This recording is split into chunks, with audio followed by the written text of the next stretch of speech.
Imagine a man so rich, so untouchable, that laws bent in his shadow. Now imagine that man declaring marriage a holy duty, not once, not twice, but 31 times. His mansion became a labyrinth of wives, each silenced by duty, each vying for his favor. From their wombs came 89 children, heirs to a fortune built on fire and iron. But wealth could not silence tragedy.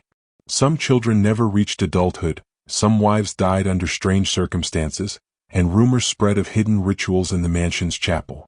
Even the courts could not untangle the empire he left behind. Was it family, or a cult of blood and steel? The story begins in the smoky heart of 19th-century America, in the Rust Belt towns of Pennsylvania. The land was defined by furnaces, clanging hammers, and the roar of molten steel. To most who lived there, life meant endless labor, short breaths beneath blackened skies, and wages that barely kept bread on the table. Among these soot-covered workers was a boy whose hunger went far beyond survival. He was not born into privilege nor into education.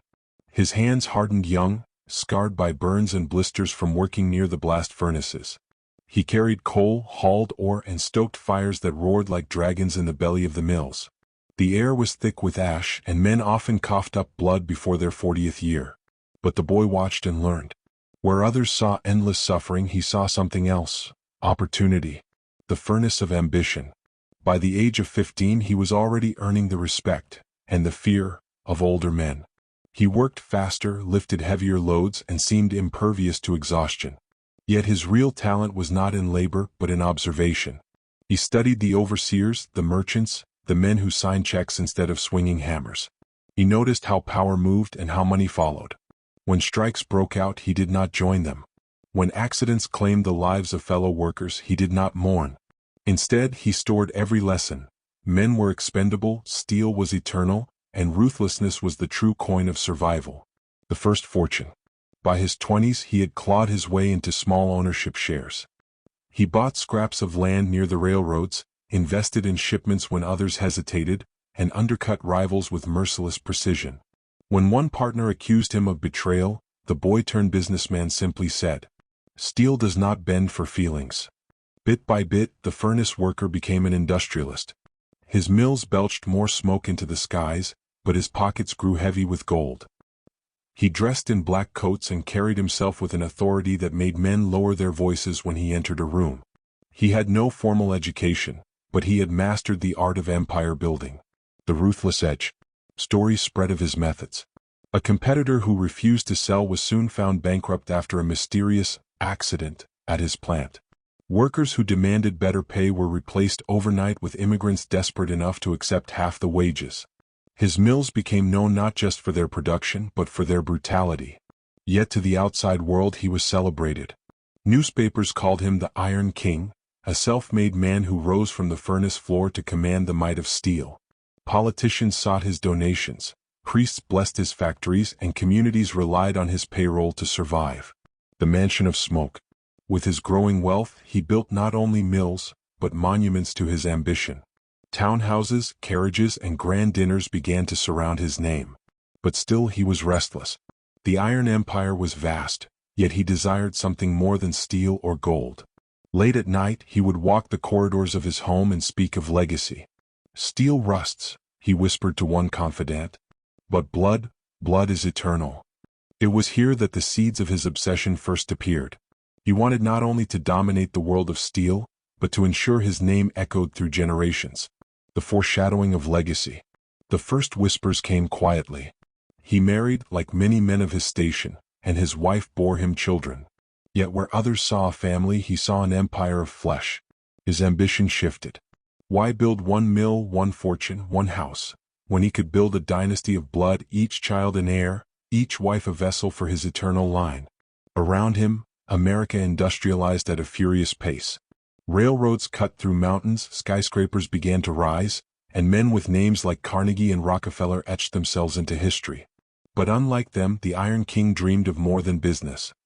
His vision was darker, stranger, a legacy not of commerce alone, but of flesh multiplied, bound to his name.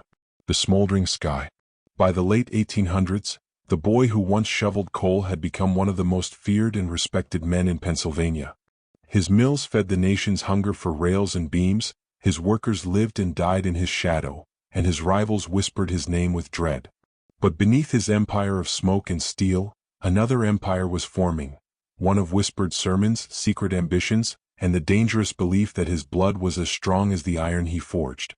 This was no longer just the rise of an industrialist. It was the rise of something else entirely. The Iron King was not content to build with steel. He was preparing to build with souls. A normal beginning. At first, the Iron King seemed destined for a normal domestic life. His rise in the steel trade had earned him respect, and with respect came expectation. Wealthy men in Pennsylvania were supposed to marry, settle down, and produce heirs to carry their name forward. So he did. His first marriage was almost unremarkable, simple vows exchanged in a rural church, the scent of wood polish and candle smoke filling the air. His bride was young, modest, and hopeful. She believed she was marrying a man whose empire would provide stability and honor. In those early days there was laughter at the table, a child's cry in the nursery, and the quiet rhythm of a household still innocent of the shadows to come. But power has a way of warping the ordinary. The preacher appears. In the same rural church where the Iron King had taken his vows, another figure began to emerge, a preacher whose words carried unusual weight. He was not like the town's other ministers. His sermons were not gentle, nor were they limited to scripture. He spoke in riddles about destiny, bloodlines, and the will of God written not in holy texts but in the sweat of men and the birth of children. One evening, after a particularly fiery sermon, he took the Iron King aside. His voice was low, but his message was clear. A man blessed with iron must be blessed with many wives. For his children will inherit the earth, and his line will endure beyond kingdoms. The word struck something deep in the industrialist. He had already begun to see his children as heirs, extensions of his empire. Now, here was a preacher giving divine justification to his hunger. The second wife. Not long after, whispers spread. While still married to his first wife, the Iron King arranged another union. It shocked polite society, but his wealth silenced many critics. Those who objected found themselves cut off from his mills, his money, and his influence. The second wife was convinced, perhaps coerced, that this was no sin but a divine duty. The preacher himself blessed the union, quoting obscure verses and speaking of Abraham and Solomon, men who had taken many wives as proof of God's favor. The Iron King's mansion, though not yet the sprawling labyrinth it would become, began to swell with unease. His first wife wept in silence. The second moved into a separate wing, both bound together under his authority. The third wife and the beginning of doctrine. By the time a third wife entered the household, the Iron King no longer justified his choices with secrecy.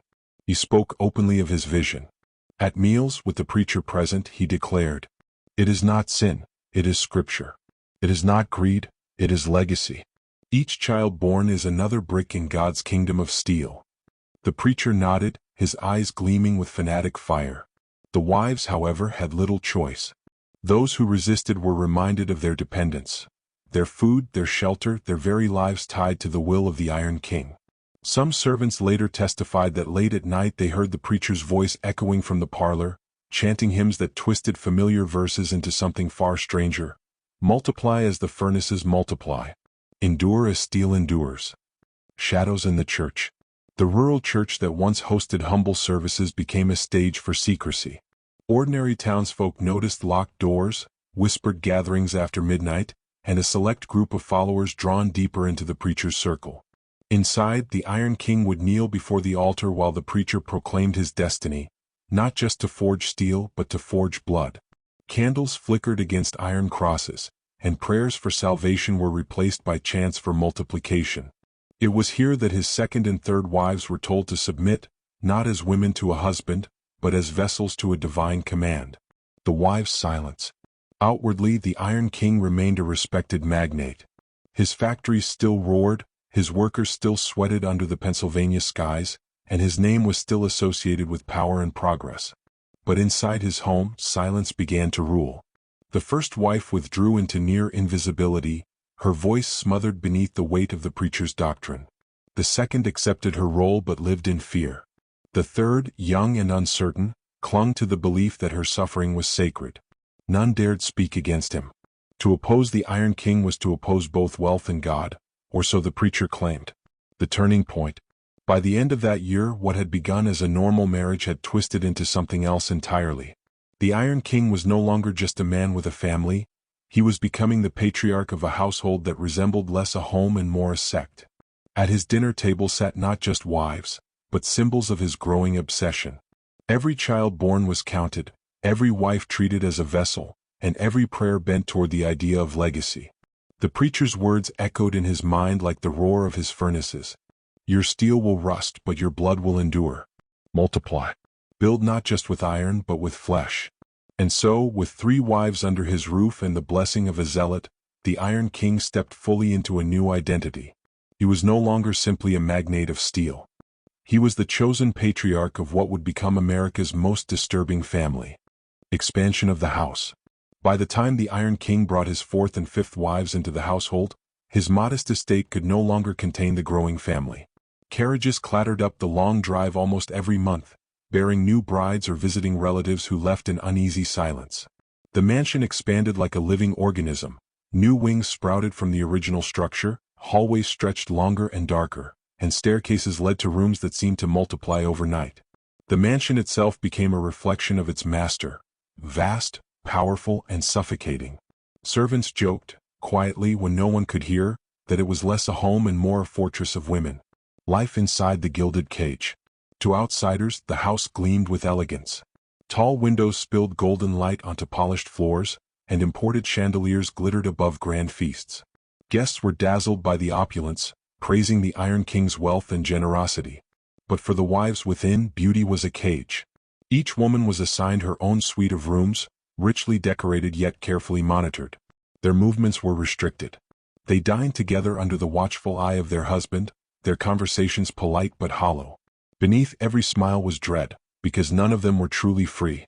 Even the children sensed it. Servants whispered that the babies wailed louder in that mansion than anywhere else in town, as if they could feel the heaviness that pressed on the walls. The numbering of wives. By the 7th marriage, the Iron King no longer introduced his brides by name. Names, he declared, were too fleeting. Instead, each wife was referred to by number, the 4th, the 5th, the 6th. The preacher reinforced this practice, claiming that individuality was a worldly distraction. God numbers his chosen. The Lord counted the tribes of Israel, the disciples, the sons of Jacob. Why should not his prophet number his wives? To the Iron King it was efficiency. To the wives it was erasure. They were no longer daughters of families, no longer women with histories. They were units in a divine equation. The servants' observations. It was the servants who bore witness to the strangest details. Some claimed they never saw a wife leave once she entered the mansion. Others said the Iron King walked the halls at night, his boots echoing long after midnight, checking doors, ensuring silence. One maid swore she saw the preacher blessing the nursery with oil, chanting verses not found in any Bible she knew. Another claimed the mirrors in certain halls had been removed at the Iron King's request, so the wives could not dwell too long on themselves. But the most disturbing rumor was this, that not every wife stayed. Now and then a room would be locked and its curtains drawn. No explanation was given. A week later, the Iron King would appear in public with a new bride at his side. The preacher's doctrine grows. By now, the preacher had become almost a permanent resident of the estate. He delivered sermons not just in churches, but in the dining hall, standing at the head of a long table where wives and children sat obediently. His doctrine twisted further. The husband is the furnace. The wives are the iron poured into his mold. The children are the sparks that fly, eternal and countless. The Iron King listened with pride. His empire of steel grew in parallel with his empire of flesh. Each new wife was both conquest and commandment, each child a living testament to his divine purpose. The outside world watches. Whispers began to spread beyond the mansion gates. At first, the townspeople excused it. After all, the Iron King employed half the valley. His mills kept food on their tables. Who would dare question the eccentricities of such a powerful man? But as the marriages mounted, unease turned to scandal. Journalists from Pittsburgh wrote cautious columns, referring to the household as peculiar or unorthodox. Rumors painted the mansion as half palace, half prison. Yet still the Iron King thrived. His mills poured out steel, his wealth bought silence, and his preacher cloaked every deed in the guise of sacred destiny. The wives' descent. For the women themselves, reality blurred. Some clung to the preacher's promises, convincing themselves that their suffering had holy purpose. Others fell into despair, their health fading behind heavy curtains. Servants whispered of a wife who refused food for weeks, until her hands turned skeletal and her voice disappeared. The Iron King did not grieve. He simply replaced her. Another carriage arrived, another bride entered, and the numbering system continued.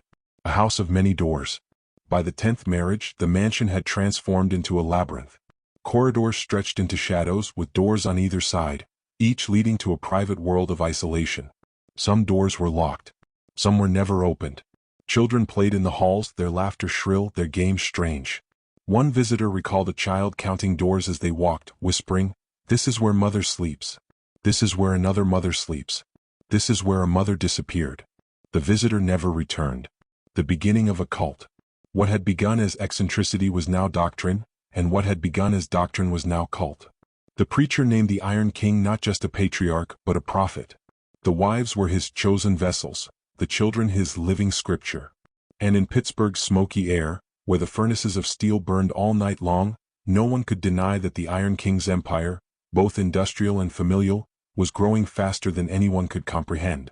By the end of this chapter in his life, the Iron King was no longer merely a wealthy magnate with an unusual household. He was something else entirely, a self-anointed patriarch building a kingdom of wives and children behind iron gates. The mansion, once a place of ordinary domesticity, had become an empire of shadows. And already, whispers from within suggested that not every shadow was accounted for. The chapel beneath the mansion. Hidden behind thick curtains and heavy oak doors, the Iron King ordered a chapel built within the mansion. Unlike the bright sanctuaries of town churches, this chapel was suffocating. The ceiling was low, the air heavy with the smell of wax and smoke. Iron crosses, blackened and twisted, hung from the walls. A single stained glass window cast blood-red light over the altar. It was here that the preacher declared the Iron King's true purpose. "The world is weak," he cried, voice echoing off stone walls. "But the Iron King shall forge a bloodline to outlast kingdoms. Each wife, each child is not just flesh, but prophecy fulfilled." The wives sat in silence. The children fidgeted in the pews, their wide eyes reflecting candle flames. Even the youngest were made to kneel, their small lips whispering prayers they did not understand. Numbers turned into destiny. By now there were more than a dozen wives and dozens of children. The preacher assigned each child a number, just as the wives had been numbered before them. The Iron King approved. To him, the numbers gave order, turning chaos into a ledger, like columns of steel shipments leaving his factories. Each child was listed in a great book, bound in iron and kept locked in the chapel. Servants called it the ledger of flesh. Whenever a new child was born, the preacher dipped his quill in red ink and carefully recorded their number. 89 sparks shall ignite the world, the preacher often said, and each time the Iron King smiled with the pride of a man who believed his empire had already become eternal. The rituals begin. What began as simple prayers soon warped into something stranger. Before every meal, the wives were ordered to gather in the chapel. The children followed, barefoot, their heads bowed. The ritual was always the same. Candles lit by the older sons. A hymn sung in unison, "Blood and steel, flesh and flame, our Father's name we all proclaim." Each wife kissed the iron cross upon the altar. Each child pressed their forehead against the cold stone floor. The Iron King stood at the head, eyes gleaming in the candlelight, watching his empire bow before him. The burden on the wives. To the women, the rituals became unbearable. Some wept silently during prayers, their tears smearing ash across their cheeks. Others clutched their infants tightly, whispering words of comfort even as the preacher's voice thundered promises of divine duty. "Your wombs are sacred furnaces," he told them. "Through you the iron bloodline continues." The youngest wives trembled, their bodies still fragile from childbirth. The older ones sat like statues, faces blank, eyes empty. To resist was unthinkable. To disobey meant punishment, not from the Iron King but from God himself, or so they were told. The children's chants. For the children, the rituals were both terrifying and routine. They learned to chant the verses before they learned their own names. Some cried at first, refusing to kneel, but the Iron King's stare silenced rebellion. At night, in the nurseries, servants reported hearing the children whispering the chants in their sleep. One girl, no more than 6, sat up in bed and recited an entire hymn without opening her eyes. Another child scratched words into the wooden floorboards with his fingernails. "Father watches. Father listens." The mansion was no longer just a house. It was a temple, and the children its unwilling congregation. Whispers of rebellion. Not every wife submitted quietly. In hushed voices late at night, a few dared to question. Was this truly holy? Or had the Iron King twisted faith into something monstrous? One wife, known only as the Ninth, was said to have begged a servant to smuggle a letter out to her family. The letter never arrived. Days later, her chambers were locked and she was never seen again. The others learned quickly. Silence was safer than hope. The townspeople's unease. Beyond the mansion's gates, rumors spread like wildfire. Townsfolk spoke of children marching in lines, singing verses as they passed the iron gates. Some swore they saw candles burning in the chapel at all hours of the night. One blacksmith's apprentice claimed he heard screams carried by the wind, high, thin voices that did not sound like prayer. But when he told his master, he was slapped and warned, "Keep your mouth shut. That man pays for your bread." The preacher's sermons in town grew fewer. His pulpit was now the mansion's hidden chapel, his congregation the wives and children bound to the Iron King's will. The death that shook them. The rituals might have continued indefinitely had tragedy not struck. One winter night, during a ceremony, a wife collapsed at the altar. Her candle fell, spilling hot wax across the floor. Children screamed as she convulsed, her body stiff and cold. The preacher declared it a test from God. She has been taken as an offering, a sign that our work is blessed. But the wives knew otherwise.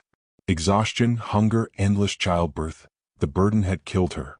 Yet her death was twisted into holy sacrifice, another stone in the Iron King's foundation of lies. The growing darkness. After her death, the chapel grew even darker. More rituals were added.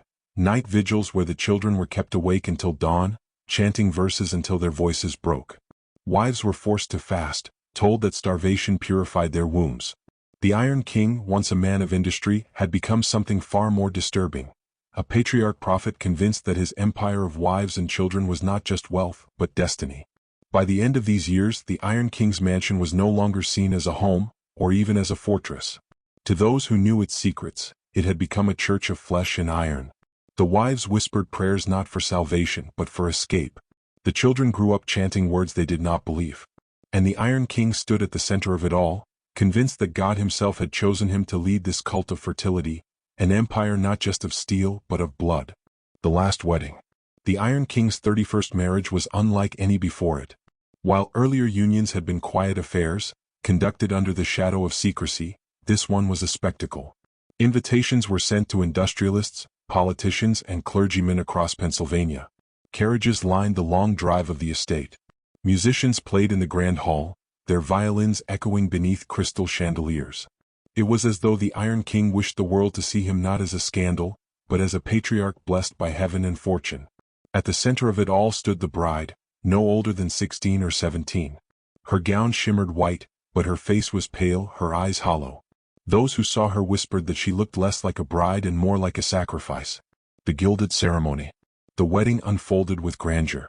Priests, handpicked by the preacher himself, blessed the union, their voices ringing through the hall. The preacher declared the Iron King's family a living covenant, proof that God had favored him above all men. Guests dined on roasted meats and drank wine imported from Europe. Toasts were raised, music swelled, and laughter filled the mansion's gilded rooms.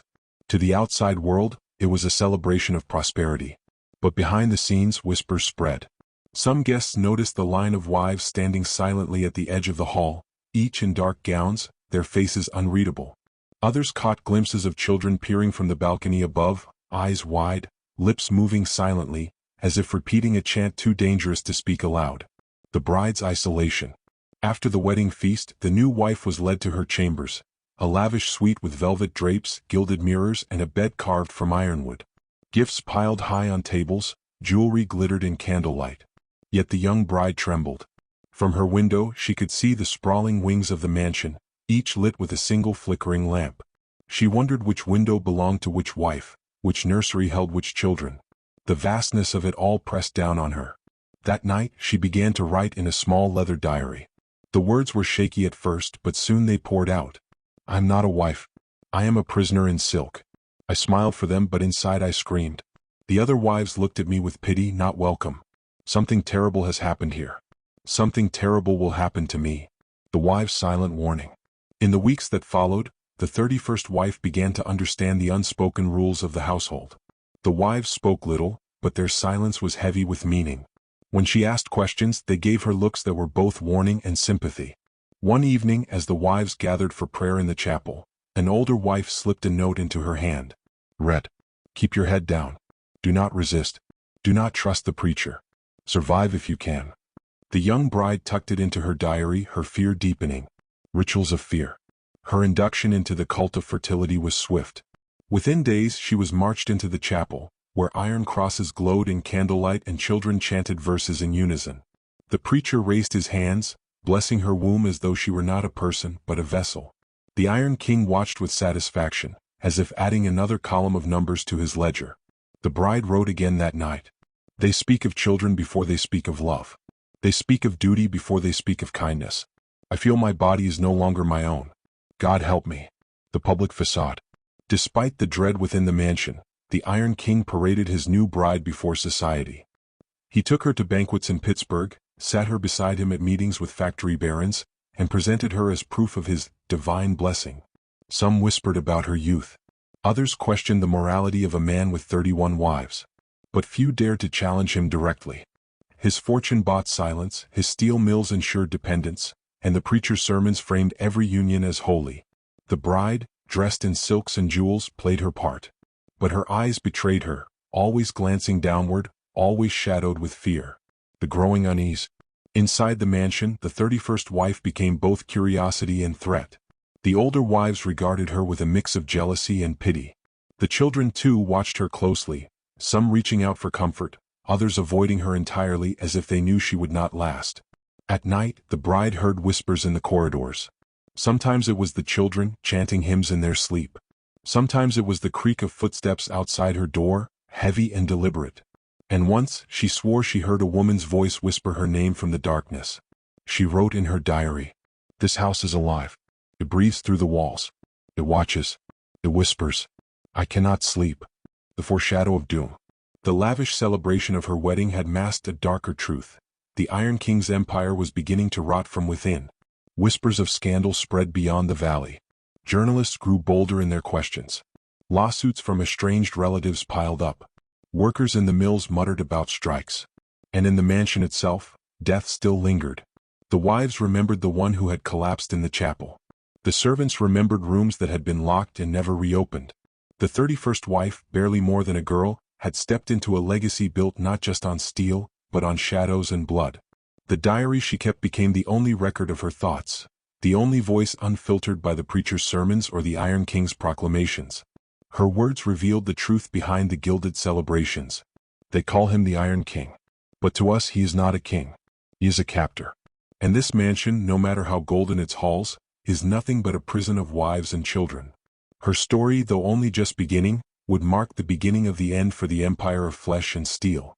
The birth of an army. By the time the 31st wife had settled into her gilded prison, the Iron King's legacy had already multiplied into something almost unimaginable.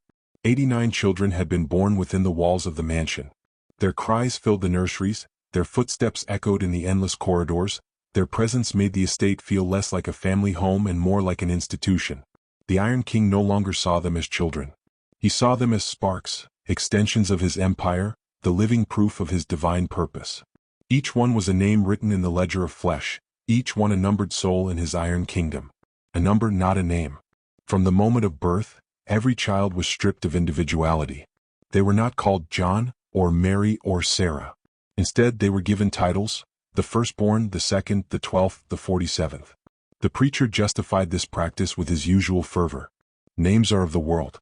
Numbers are of heaven. God counts his chosen flock, and so shall we. The wives protested quietly, whispering their children's names in secret. But the children grew up in a world where numbers mattered more than identity. Some clung to the secret names their mothers whispered. Others forgot them entirely. The nurseries of discipline. The nurseries were vast rooms lined with iron cribs and long benches. Dozens of children slept side by side, their dreams haunted by chants and prayers.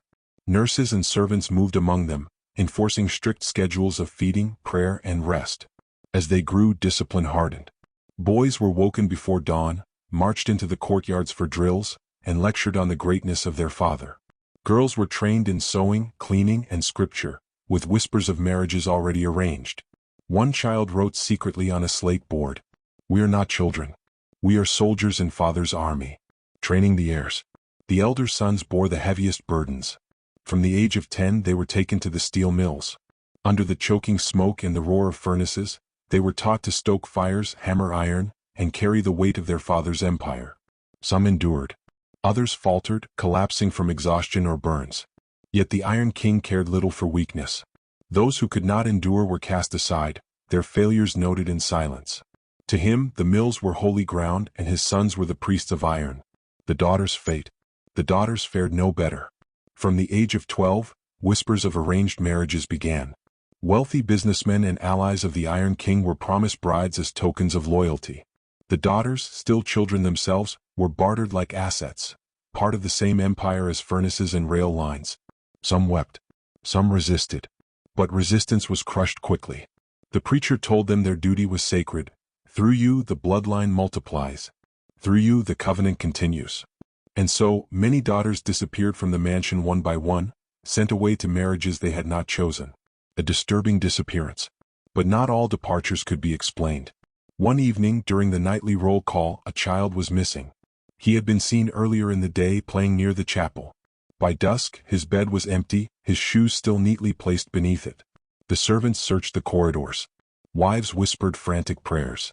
The preacher declared calmly, "The Lord has taken him. The boy has been chosen." No body was found. No explanation given. His number was quietly crossed out of the ledger. But the other children remembered. They whispered to each other in the dark, "He did not leave. He was taken." The fear among the children. The disappearance cast a shadow across the nurseries. Children began to fear the dark corners of the mansion. Some swore they saw shadows moving in places no one should be. Others claimed to hear footsteps outside their rooms at night. One boy whispered to his sister, "Father watches even when he sleeps." Whether it was superstition or truth, the fear was real.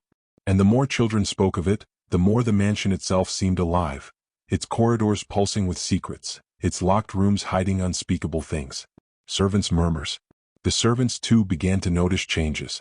They spoke of strange punishments, children locked in small chambers for days, their cries echoing through the halls. They found scratches on the wooden doors, tiny fingernail marks where children had clawed desperately for escape. One servant swore she saw a boy dragged by 2 guards toward the hidden chapel, his face pale with terror. The next day his bed was empty. Still no one dared speak publicly. To accuse the Iron King was to invite ruin. The mansion as a machine. With so many children, the mansion no longer resembled a home. It became a machine, its parts ordered, its inhabitants trained, its every ritual calculated to enforce obedience. The children ate together in silence. They prayed in unison. They marched in lines, their steps echoing like gears in a factory. It was as if the Iron King had extended his steel empire into flesh itself, turning his family into yet another industry, a production line of bodies, faith, and fear. By the height of his reign, the Iron King no longer needed to justify himself. The existence of 89 children was proof enough, proof in his mind that God had chosen him. But behind the numbers, behind the chants and the rituals, the children's voices told another story, one of fear, loss, and longing for freedom. In the echo of their whispers, in the scratches on locked doors, one could already sense the unraveling to come.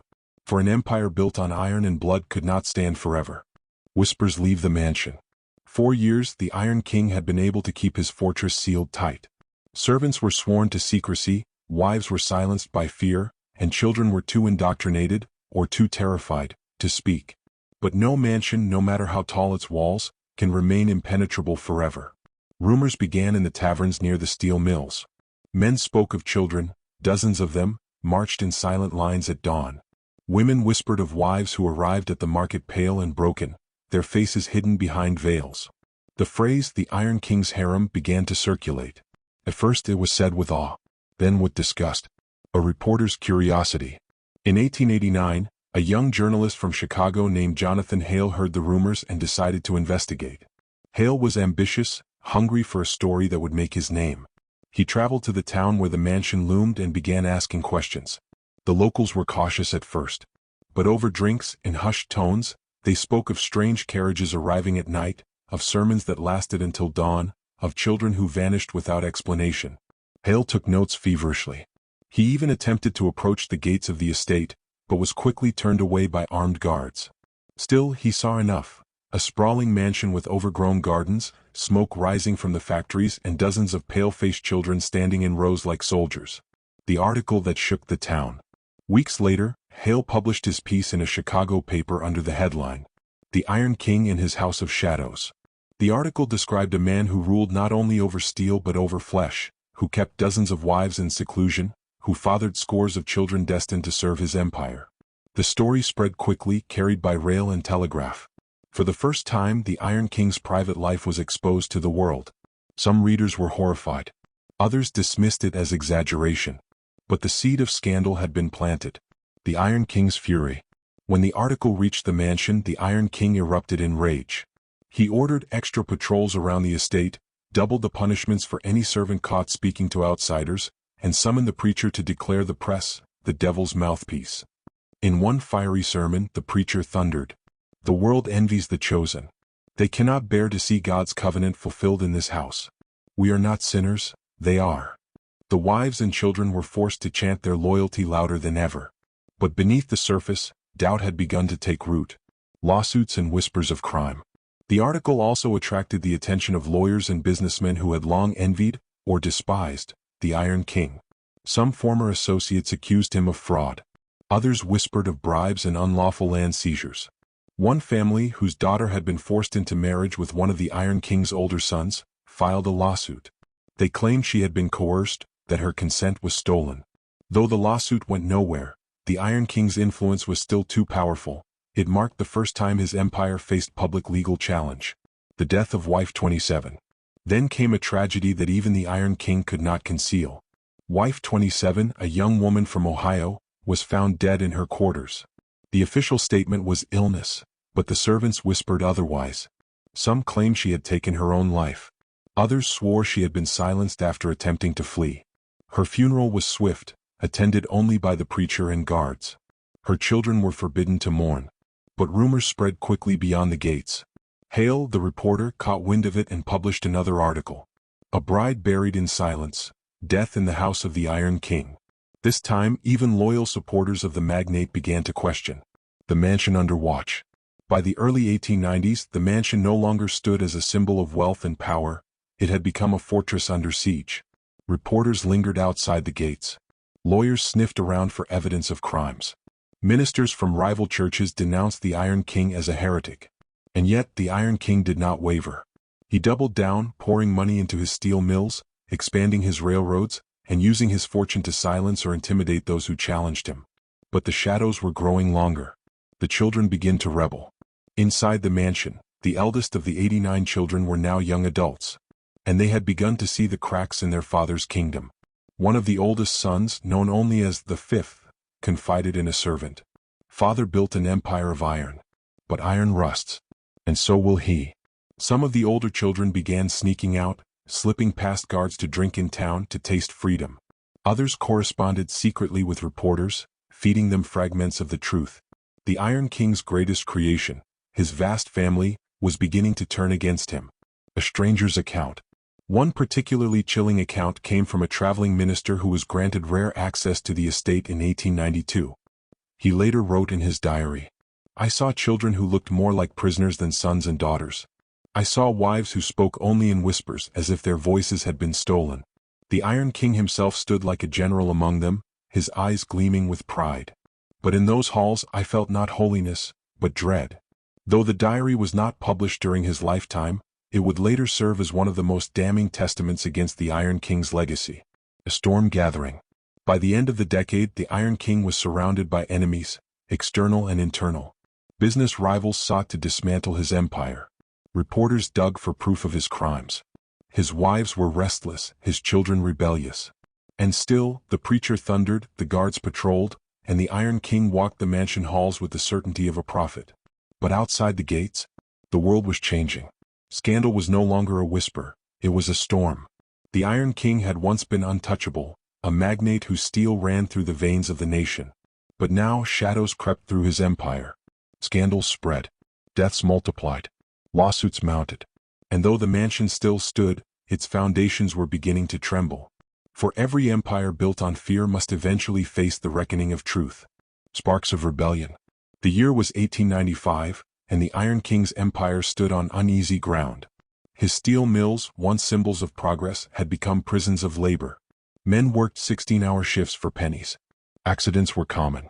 Death was cheaper than safety. The workers had begun to whisper rebellion. By day they toiled in the choking smoke. By night they gathered in taverns, their eyes burning with anger. Rumors spread of strikes, of sabotage, of fire. The Iron King dismissed these threats as nothing. Men bend like iron when hammered hard enough, he told his preacher. But iron too can shatter. Midnight flames. On a night thick with summer heat, the estate fell silent. The wives and children slept in their separate wings. Guards patrolled the grounds lazily, never suspecting the danger creeping toward them. Shortly after midnight, flames erupted. They began in the eastern wing. No one ever discovered whether it was an accident, a spark from faulty wiring, or the vengeance of workers who had sworn to bring the Iron King to his knees. Within minutes, the fire roared, feeding on the mansion's wooden beams, devouring curtains and carpets. Smoke filled the endless corridors. The bells rang out in panic. Servants screamed. Guards scrambled to douse the fire, but it spread too fast, licking the ceilings, leaping from one wing to another. Wives in terror. The wives awoke to chaos. Some fled barefoot, clutching their children. Others were trapped behind locked doors. For the Iron King had kept many of the wings sealed at night, fearing escape or disobedience. Those locked inside pounded on the heavy doors as smoke filled their lungs. The walls themselves seemed to burn with betrayal. In the west corridor, wife 19 carried her infant in trembling arms. She begged the guards to break the locks. By the time they did, flames had already engulfed the nursery behind her. The children's flight. The children too scattered in terror. Some ran barefoot through the gardens, their nightclothes glowing like ghostly shapes in the dark. Others were herded into the chapel, which the Iron King insisted was God's safe haven. But the chapel's wooden rafters soon caught fire, raining sparks down on their heads. Their frightened chanting, blood and steel, turned into screams. One boy, no older than 8, was seen clutching his younger sister's hand as he led her into the night. Their silhouettes vanished into the smoke. No one knew if they survived. The Iron King's command. Through it all, the Iron King stood tall at the heart of the estate. While others panicked, he barked orders like a general on the battlefield. Do not scatter. Stay together. The fire is a test, he shouted. The preacher, standing at his side, raised his arms to the heavens. This is God's fire. He burns the weak and spares the chosen. But no divine hand reached down to save them. The flames only grew. The locked rooms. Witnesses later claimed that certain rooms were never opened that night. The doors remained bolted, their inhabitants screaming until their voices were swallowed by fire. No one knew whether the guards lacked keys, or whether the Iron King himself had forbidden them to be opened. Some whispered that he had chosen who would live and who would die, offering them as sacrifice to his twisted vision of divine destiny. Even years later, locals swore that on quiet nights, one could still hear fists pounding from behind the charred walls of the ruined estate. The town watches in horror. From the valley below, the townspeople gathered to watch the inferno. The night sky glowed red, sparks raining like meteors. The great mansion, once a fortress of secrecy, was now a beacon of destruction visible for miles. Children's screams echoed across the town. Some neighbors tried to rush forward with buckets, but guards forced them back. The Iron King did not want outsiders breaching his gates, not even to save lives. The preacher's voice carried across the flames. Do not fear. Those who burn tonight shall rise purified in the kingdom of steel. But to the people in the valley, it sounded less like salvation, and more like madness. The losses. By dawn, the mansion was a blackened skeleton. The great Gothic towers had collapsed, the chapel was reduced to ashes, and entire wings were gone. No one ever knew the full count of the dead. Some said dozens of wives and children perished. Others claimed the number was far higher. Official records were suspiciously vague. The Iron King's men insisted only a handful had died. But survivors whispered of locked rooms filled with bodies. One servant, trembling, later testified. I saw the children's shadows through the smoke. They were crying. But the doors would not open. Aftermath and the preacher's declaration. As the smoke cleared, the Iron King emerged, covered in soot, his eyes burning with fury. His empire was scarred, but he refused to admit defeat. Standing on the mansion's charred steps, the preacher proclaimed, The fire is not our destruction, it is our baptism. The Iron King remains chosen. The bloodline remains chosen. But the wives who survived looked upon the ruins and wept. Some had lost children. Others had lost sisters. And though the preacher spoke of divine trials, the townspeople spoke of curses. A haunting legacy. For years afterward, locals avoided the ruins. They claimed the estate was haunted by the cries of children who had burned alive. Hunters swore they saw pale figures darting through the trees. Travelers said they heard hymns carried on the wind, hymns about blood and steel. Even the Iron King himself could not escape the fire's shadow. His empire continued, but something within him broke that night. He had built a kingdom of wives and children, bound together by fear and iron. Now the walls had cracked and the world outside was watching. The fire had not destroyed him, but it had marked the beginning of his fall. Ashes and accusations. The fire had left the mansion scarred, its towers blackened, its halls reduced to rubble. But the deeper wounds were not in stone or steel, they were in whispers that spread like smoke through the nation. Reporters who had once been ignored now had proof of tragedy. "Dozens dead in magnate's estate fire," read one Pittsburgh headline. Another claimed, "The Iron King burns his own." The Iron King fought to contain the scandal, but the fire had stripped away his secrecy. Wives who had lost children began to break their silence. Servants escaped the estate and spoke of locked rooms, of rituals by candlelight, of children trained like soldiers in an empire of fear. The government could no longer look away. The first inquiry. In 1896, a formal inquiry was launched by state officials. Court summonses arrived at the gates of the estate. For the first time in his life, the Iron King was forced to sit in a courtroom, stripped of his grandeur, and answer to the law. The hearings took place in Pittsburgh's Grand Courthouse, its stone walls heavy with judgment. Crowds gathered outside, eager to see the man whose wealth had once made him untouchable. Inside the air was thick with tension. The Iron King sat tall, his silver beard bristling, his cane tapping against the floor. At his side was the preacher, eyes blazing, whispering scripture under his breath. Wives on the stand. The first to testify were the wives. One by one, veiled women entered the chamber, their voices shaking as they spoke. Wife 12 described locked doors and whispered prayers that turned into screams. Wife 19 broke down in tears as she spoke of carrying her child through smoke-filled corridors, only to see other mothers lose theirs to the flames. Some wives remained loyal. Wife 4 declared proudly, "He is chosen." The fire was God's test, and he stood unbroken.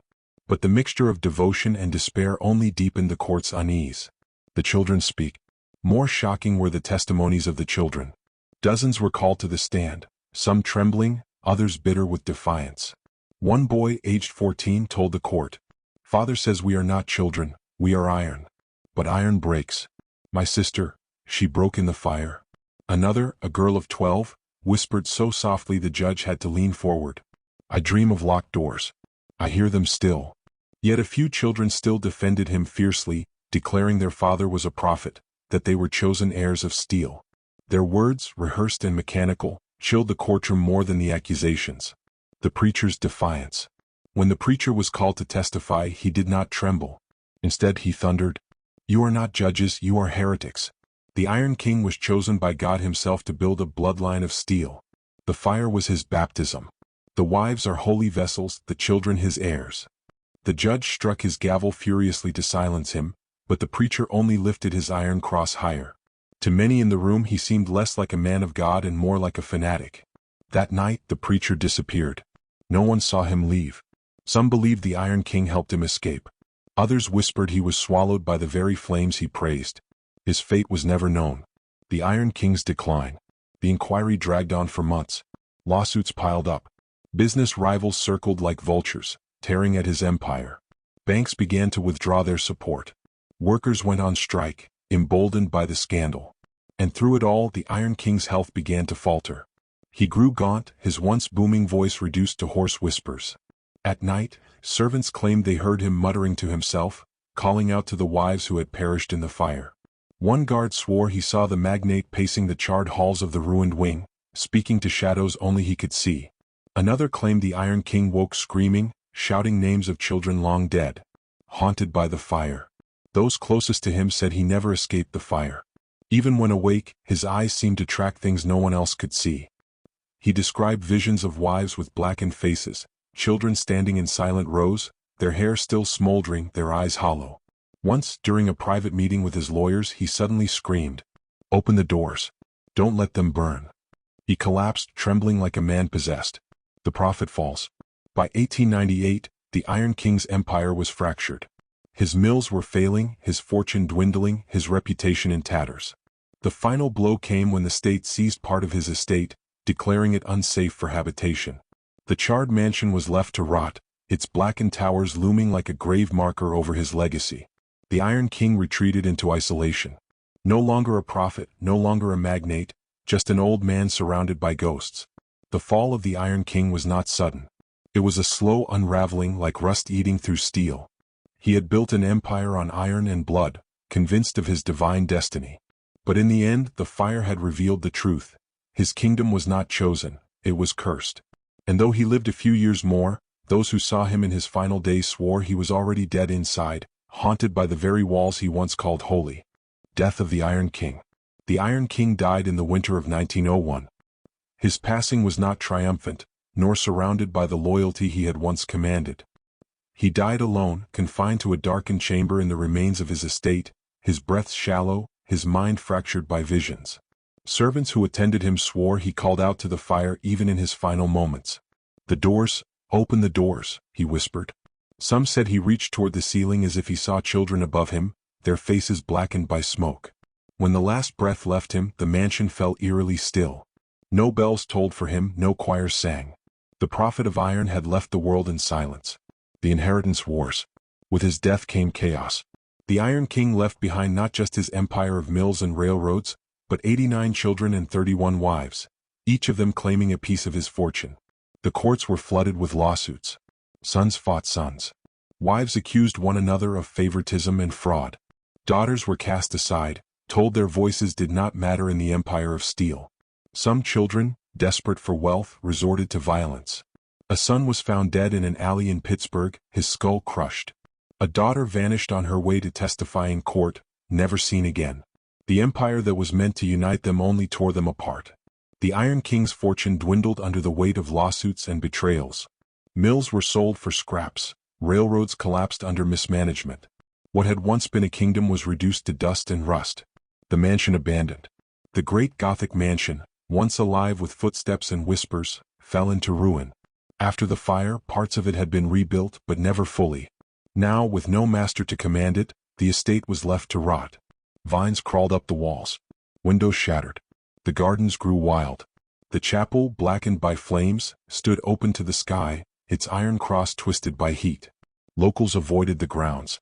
Children dared one another to sneak inside, but few stayed long. They spoke of shadows moving across the broken staircases, of soft crying that echoed through empty nurseries. At night, some swore they saw candlelight flickering in the chapel, though no one had lived there for years. The scattered bloodline. The Iron King's descendants scattered across America. Some changed their names, desperate to hide their connection. Others embraced it, boasting of their cursed lineage. A few tried to rebuild the empire, but without the Iron King's iron grip, it crumbled. Factories closed, workers fled, investors vanished. Yet no matter how far they went, the shadow of their father followed them. Letters unearthed from the time speak of children who felt watched even decades later. One wrote, "Father is gone, but I still hear him in my sleep. He walks the halls of my dreams, counting us, making sure we have not strayed." A legacy of fear. By the 1920s, the story of the Iron King had turned into a grim legend. Reporters who had once hounded the estate now wrote reflective pieces. The prophet of steel, builder of an empire, destroyer of a family. Religious leaders pointed to him as a cautionary tale of heresy and greed. Psychologists spoke of him as a case study in delusion and obsession. Historians debated whether he was a visionary or a madman. But for the descendants, the legacy was personal. Family reunions were avoided. Surnames were erased. The 89 children grew into adulthood, carrying scars no one could see, scars that passed quietly into the next generation. The ruins today. Today, little remains of the Iron King's world. His mills lie silent, their chimneys rusting against gray skies. His railroads are overgrown, tracks twisting into the weeds. The mansion still stands, though barely, a crumbling skeleton on the edge of town. Locals say that no matter how many times the land is sold, no one dares to build there. Contractors leave, claiming tools vanish, that voices whisper from the walls.